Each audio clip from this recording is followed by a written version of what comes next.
Hi everybody. Jill not healed.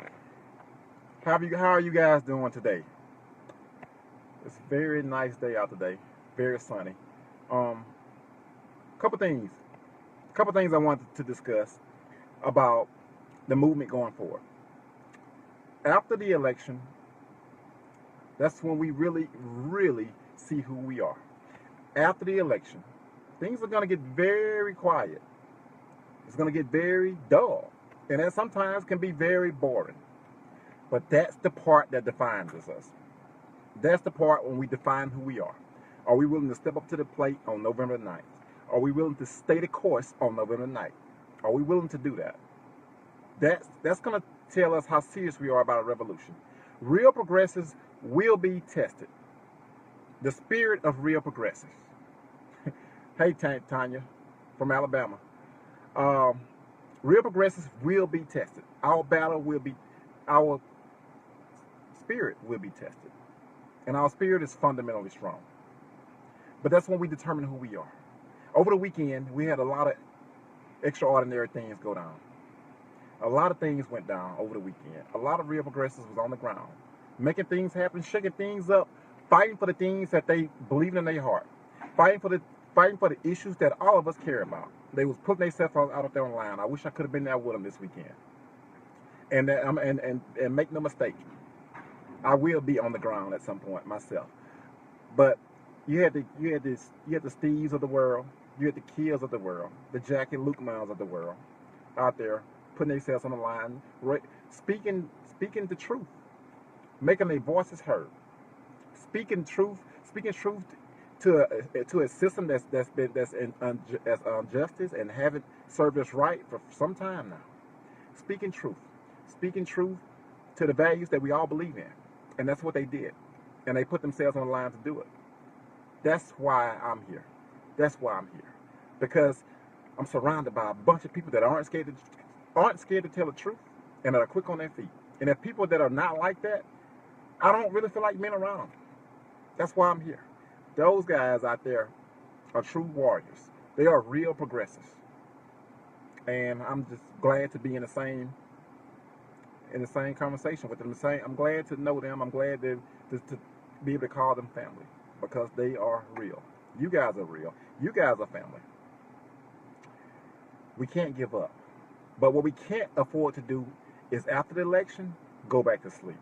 And then in 4 years, we got to try to lift this thing up all over again. We got to keep momentum going, folks. This is when it gets tough.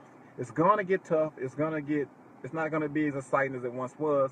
But you have to stay the course. And best believe I'll have plenty to talk about after the election. There's gonna be plenty of things going on. Hillary Clinton is probably gonna be caving in to Republicans and trying to implement right-wing policies and start new wars. So there's going to be plenty to talk about. And the fight doesn't end after the election. A lot of people are on my page trolling, talking about things like, what's Jill polling at? And what they don't understand is, if Jill doesn't win this election, it doesn't necessarily mean we lose. Our goal is to try to get Jill to 5%. 5% of the vote. Because we got to have somebody to challenge Hillary Clinton in 2020 if she wins. Because we can't expect the Democrats to primary their own. They're not going to do it. We can't expect the vote blues to hold her accountable for anything. They're not going to do it. They're sheep. They're zombies. They're Hillary Clinton parrots. I hate to come off like that, but that's just the only way I know how to really put it. I can't temper my comments any more than that. And if I start doing that, then I'll be disingenuous to who I actually am. And I'm not here to coddle or be anyone else. So the Hillary Clinton parrots will not challenge her on anything. You and I are going to have to do that. They're not even going to speak for what they actually believe in. You and I are going to have to do that. They don't even really care that taxes don't fund spending, but we got to continue to talk about it anyway. Anyway, we have to continue to talk about taxes don't fund spending. We have to continue to talk about MMT, modern monetary theory. We're going to continue to talk about it until people get tired of hearing about it. We're not going to stop talking about it. We're going to keep pushing. Taxes don't fund spending at the federal level. Each tax dollars go out, a new dollar come in. That's how it works, folks. We have something called a monetary sovereign. We have a country that's monetary sovereign. There are some countries that peg their dollar to a foreign exchange. There are some countries that manage that currency. But each one of those two things that I just named, what it does is it limits your domestic policy space.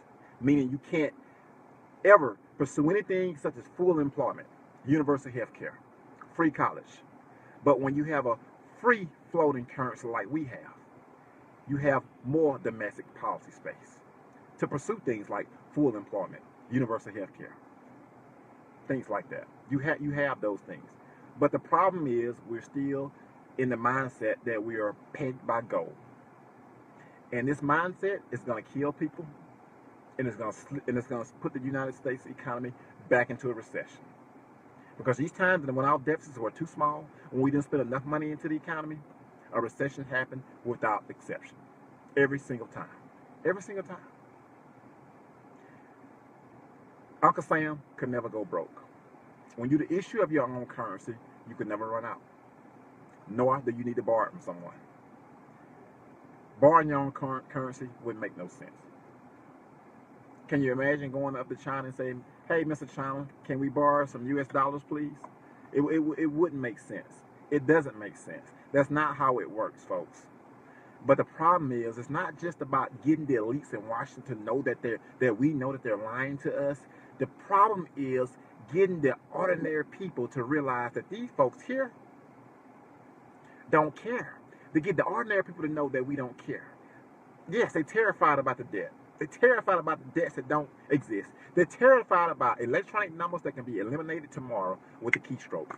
They're terrified about that. And when you present anything to them other than what they've been taught all their lives, they think what you're saying is asinine. Well, it gets hard. I'm not gonna sit here and lie to you guys. It gets hard. Being part of a revolution gets hard. What makes it hard is the things that I just laid out. But there's no way I'm gonna turn my back away from it. There's no way I'm gonna get deeper and deeper, because we need an army of people talking about economics. Our army of people. That's the only way we're gonna be able to pursue the things that we want to pursue. Because if we don't do that, then we're wasting our times. As I say it over and over again, Steve says over and over again. If we don't learn economics, if we don't send this message to the world, then all the things that we're talking about pursuing, they're never going to be able to be pursued, because they're going to always be to say, well, but we're too broke. We're too broke. We have to change that conversation. And we have to change the conversation of thinking, that we have to vote for someone because that's what they lay out in front of us. And if we continue to do that, they're going to always put two sucky choices in front of us. So we're going to go with the third choice, the only choice. Jill Stein, the Green Party candidate. We're going to roll with her. We're going to rock with her because she believes in free college, because she believes in canceling student debt, the same way we cancel debt for the crooks on Wall Street. Jill Stein believes in that. Dr. Jill Stein believes in a Green New Deal. Jill Stein. She's the only candidate with the values that matches ours. The only candidate. Donald Trump is a plant that's in it for Hillary Rodham Clinton. If Hillary Rodham Clinton wins, make no mistake about it, Donald Trump wins too. I don't know why people act so asleep at the wheel on this. And then we get the notion that the Democrats always say, well, if you don't vote for Hillary, then you rather Trump. No, honestly, the person who preferred Trump was you guys. Because you see, Senator Bernie Sanders was defeating Trump by 15 percentage points in every single matchup poll. And there were a lot of matchup polls where Hillary Rodham Clinton was losing to Trump. So, and you rigged the election against Senator Bernie Sanders. You did that. You rigged the election against him in favor of someone who can't even fill a small room, and who was losing to Trump by 5 to 6 points in most polls. Some polls maybe 7 to 10 points. So you were willing to risk a Donald Trump presidency before you let Bernie Sanders win. So you guys preferred Trump. You were down for Trump. You were Hillary Clinton a bust. Make no mistake about it. You were down to deal with a Donald Trump presidency. You guys created that, not us. If Trump wins, we will have the vote blues, Hillary Rodham Clinton parrots at our disposal. They probably would be down to learn about economics. They probably would be down to learn about actually fighting for what they believe in. They will be out there with us on the streets. Some of them may even be down to get arrested. But they will be out there with us on the street, protesting Trump every step of the way, without exception. But if Hillary Rodham Clinton wins, as I said before, they are perished. They are perished to her. They will not fight her on anything. They're not going to fight her on anything. So what we have to do, we got to do the heavy lifting, because we can't expect them to do it. I can't wait to cast my ballot for Jill, Samantha. I'm going to actually screenshot my ballot too when I actually vote for Jill, because I want people to know that this is no talk. I'm voting for Jill Stein. Under no circumstances will I vote for Hillary Rodham Clinton. And the most asinine thing that I hear is, Kelly, but you'll come around. I'm going to show you how I'm going to come around. I'm not going to vote for the worst candidate to ever run for office. She was so bad that she had to elevate someone else and give him a script to what she wanted him to say to make her look normal. No, I'm not going to play that game.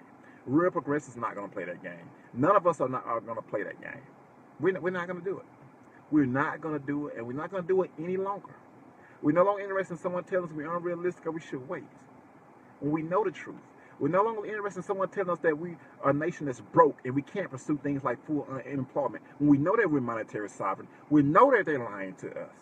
We're no longer interested in saying that we're doing all we can for AIDS research and cancer research when we know we can be putting more dollars into those programs because we're not broke. We're sick and tired of hearing about Social Security going bankrupt, and it won't be there for people like us, people like you and I, when we're ready for it. We're no longer interested in that because we know it is a lie. Alan Greenspan said it himself, under oath, in front of a congressional hearing, that there's nothing preventing the federal government from creating as much money as it wants and giving it to somebody. So we don't want to hear the lies anymore. We want to hear policy. We want to hear how you guys are going to pursue full employment. We want to hear how you guys are going to get rid of private prisons. We want to hear about how you guys are going to first start prosecuting prosecutors that send innocent people to jail just to bluster their resume. That's what we want to hear. We don't want to hear any more of the lies, any more of the political games. We want to see action, and we want to see it now. And the only way we're going to see it, because these people aren't operating in good faith, is if we put pressure on them. And the only way we're going to put pressure on them is make them earn our vote and let them know that we're willing to lose an election to get your attention. Yes, we're willing to deal with a Donald Trump presidency and have to fight him for 4 years than to deal with Hillary Rodham Clinton and her warmonger and with her warmonger friends and her Wall Street buddies. I would rather deal with Donald Trump for 4 years. Because, as I said before, we would have the Hillary Rodham Clinton Paris on our side, fighting her, protesting her every step of the way. We know that. We know these things. We know that. And then we got Republicans out there who maybe can be brought over to our side. They don't want their taxes raised. Neither do I. But we don't want our taxes raised by the federal government, by the welfare agency, or the Pentagon. Soon as you realize that taxes don't fund spending, it kind of makes this argument less complicated. It makes it less complicated. We may still have battles about how we should spend the money, but it shouldn't be a battle about us being broke. It shouldn't be a battle about that. That is enough is enough. Enough of cutting families food stamps because we're saying we need to balance the budget. You're not balancing the budget. You're taking money out of the economy and crashing it. You're taking money out of the economy and destroying it. You know what we need? The Republicans say that we need a balanced budget amendment. That sounds so asinine and ridiculously stupid. But what if we had a balanced economy amendment? now that would actually be onto something. Maybe we could compromise. Like, hey guys, we're not necessarily into the balanced budget amendment thing, but what if we tried a balanced economy amendment? I think that could actually go for that. We can be down for that. Meaning, you know what? When in the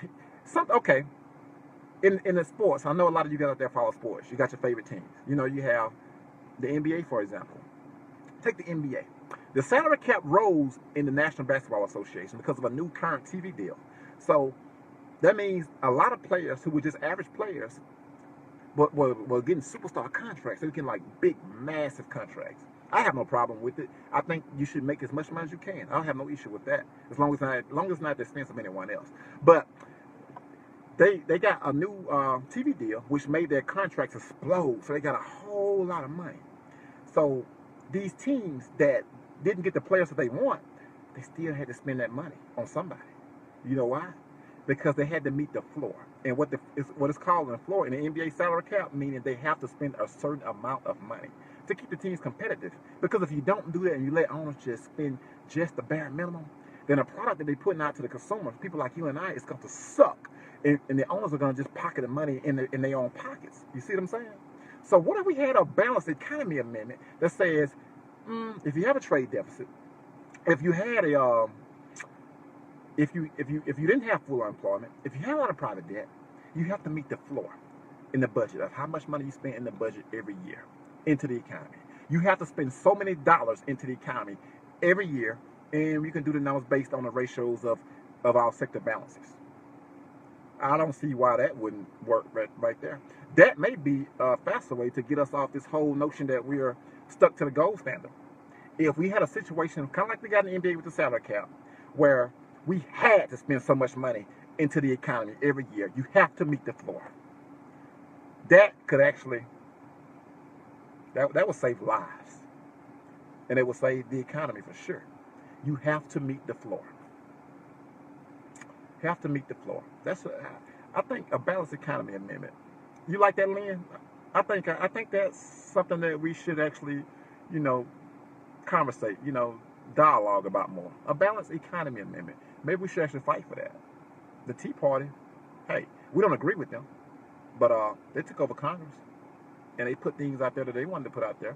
So why can't progressives take over Congress and push through their agenda that we want? A balanced economy amendment, meaning you have to meet the floor. You have to spend so many dollars into the economy based on your sector balances. Because once Congress writes money into existence, the Fed, all it does is send it down. It's like ordering the money. So we need to make sure that our government, that Congress is ordering enough money every year, that we can do it based on a yearly basis. A balanced economy amendment. Maybe the Republicans was kind of on to something. No, not really. They was talking about a balanced economy amendment, which was stupid, which was asinine. Balanced budget economy. Balanced economy amendment. Samantha, hell yeah.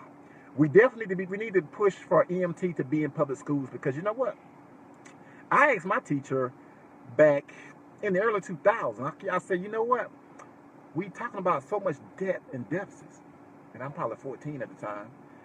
Why won't we just print the money and just pay off the debt? And I think the response was, well, we have to have so much gold to back it up. And I think it's asinine that we're still teaching our kids an outdated philosophy that hasn't been in place for almost 50 years. I think that's asinine. It should be illegal to not have up-to-date textbooks. There should be an amendment on that also. Up-to-date textbooks. And don't be trying to wipe out history in our textbooks either. Because you got some situation where some schools want to literally wipe slavery out of the textbooks. And if you don't know your history, how the hell you know where to go for it? How the hell you know where to go? Yes, Brandon, we haven't been backed by gold since 1971. Nixon took us off the gold standard. Something extraordinary happened. And when he took us off the gold standard, we became monetary sovereign, meaning we became the issue of our currency, not the user of our currency, meaning we had a free floating currency, meaning we had much more domestic policy space to work with. So taxes don't fund spending at the federal level. Yeah. Well, Steve went to school for economics, and they say the same thing, Samantha, that they also, a lot of MMT was never a situation that he learned in school, actually. Some of certain colleges, I think the University of Missouri, Kansas, I think, they actually teach MMT. So, yeah. It's just crazy that they only touch on certain things. They tell us what they want us to know, and they've been lying to us for decades. And they're going to continue to lie to us as long as we tell them that we're going to vote for them anyway. Because if they know we're going to vote for them anyway, then why the hell would they actually change? Can you blame them? Can you blame Hillary Rodham Clinton? We want something done on climate change. But she knows she has our vote anyway. So is she going to alienate the fossil fuel industry who just wrote her a $20 million check in campaign donation? Probably not. We want to do something on with the private prison. We're tired of seeing so many people go to jail for things that they did not do. We're tired of seeing things like that. But we say we're going to vote blue no matter who. So she already knows she has our vote. So when the private prison industry is talking to her and writing her a $20 to $30 million check, you think she's going to alienate them for us when she knows we're going to vote for them anyway? Probably not. You see what I'm saying? That's the situation we're working with. That's what I've been trying to break through since the beginning of this cycle about how voting for the lesser of the two evils is the most brilliant strategy they ever use against us to keep a rigged system in place. That's why. Because it seems like it's like you can't get through to them, though. And then they talking about, well, they're going to vote for Hillary this time because they just can't, because they fear Trump. But they don't realize that even the next election cycle, there's going to be another Trump. There will be. There's going to be another Trump because we showed the establishment that all you have to do is wait us out and we'll fall in line. So why shouldn't the establishment just keep putting Trumps up every election cycle? And neoliberals like Hillary and Clinton, who they really want to begin with. So we're going to stay behind the 8-ball. And each year we do this, the issues we care about gets buried and buried and buried and buried. And then until we forget that what we actually stand for in the first place. And then we're in that cycle again to where we just voting for whoever they tell us to vote for. Who CNN and MSNBCs and who their corporate media tells us to vote for. It's kind of what we're in now. It's kind of what we're in now. We got so many people living in the matrix that they think that just because you and I have chosen the path to stand alone, that we have chosen the path to stand up for our values and what we actually believe in, they think that we're the one crazy. They think that we're the one misguided. But they're the one out here who's voting whom they told to vote for, and they're the one who thinks taxes still fund federal spending. So who's the one crazy? Who's the one naive? Who's the one misguided? We know the answer to that. We know it's them. We know it's them, but it's an uphill battle. It's an uphill battle. And trying to reach them, we may have a better chance of reaching a Trump supporter. Because I can tell you some of the bad, vicious names I've been thrown at me toward the Hillary Clinton supporter. I haven't had a Trump supporter disrespect me yet. To be honest, I hate to say it, but I haven't had a Trump supporter disrespect me yet. They've all been Hillary Rodham Clinton supporters. And you guys know I'm not down for Trump on any level. I think he's a plant. I think he's down for Hillary Rodham Clinton. I think that he's helping her. He's throwing an election for her. And she's going to look out for him when she gets into office. And they laughing behind our backs and having drinks while we're out here fighting and being divided by a collection of blue states and red states and gender and race and who we love and what person we believe in and our religion. They dividing us up. Keep us divided, keep us weak. That's the game. Because they know that if we ever unite, there'll be hell to pay. If we ever get Republicans on board with MMT, oh, it's over with. We change the world, period, without exception. If you get the people who's worried about their tax dollars and you get in their head that they can have the exact same things that we're fighting for without their tax dollars being raised, oh, whoa. We change the world. That's how that goes. We will change the world. It's just all about getting them on board. Getting them on board, because Republicans care about their kids too. They want their kids to go to the best college. They want their kids to have the best health care. And you just can't tell them if you put that in their head that they can have those things without their taxes being raised. Oh, wow. You get them on board. Whew. We stand together. We change the world. Now, do I see us getting Mitch McConnell on board? Stranger things has happened. But Mitch McConnell, those type, the Paul Ryans, those type, they want to turn Social Security into a voucher program. I don't know if we would ever reach those people. But those before us pay the debt for us. They risk their lives for us. So we have the obligation to at least try. We have the obligation to try. We've been lied to for the past 50 years or so, almost 50 years.